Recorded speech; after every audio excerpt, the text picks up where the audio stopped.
আসসালামু আলাইকুম রহমতুল্লাহ। সম্মানিত প্রিয় বন্ধুগণ, আওয়ামী লীগের নেতা হাসানুল হক ইনুর 10 বছরের সাজা হয়েছে।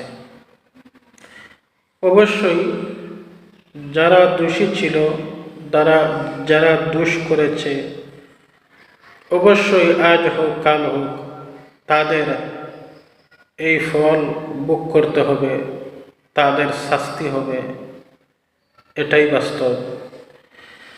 সম্মানিত প্রিয় বন্ধুগণ, কিন্তু আওয়ামী লীগের মধ্যে ভালো আছে, খারাপও আছে।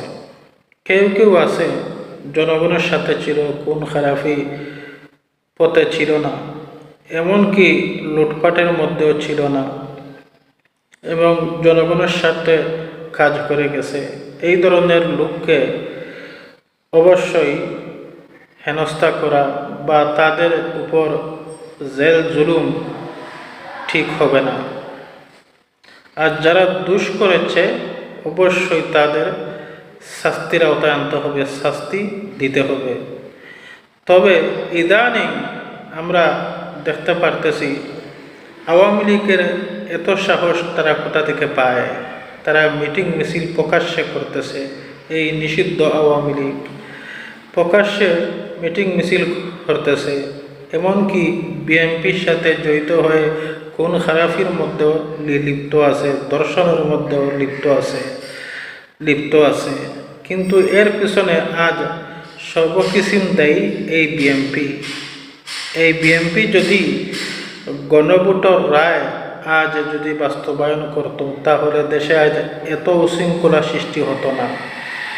এই দেশ অবশ্যই সুন্দর সিস্টেমে আজ চলত, মানুষ শান্তিতে নিরাপদে বসবাস করত। কিন্তু দেখেন আজ দেশের মানুষ একটা উশৃঙ্খলার মধ্যে আছে, দেশে শান্তি নেই, একাধারে দর্শন কোন খারাপি চলতেই আছে। এর পিছনে সমস্ত কিছু দেয় এই বিএনপি অবশ্যই একদিন পস্তাবে, কিন্তু সেই দিন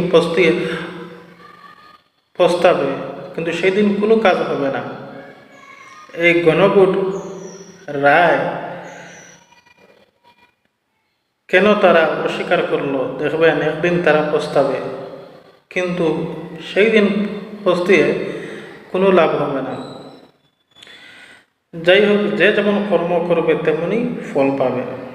সবাই সুস্থ থাকেন, ভালো থাকেন। আসসালামু আলাইকুম ওয়া রাহমাতুল্লাহ।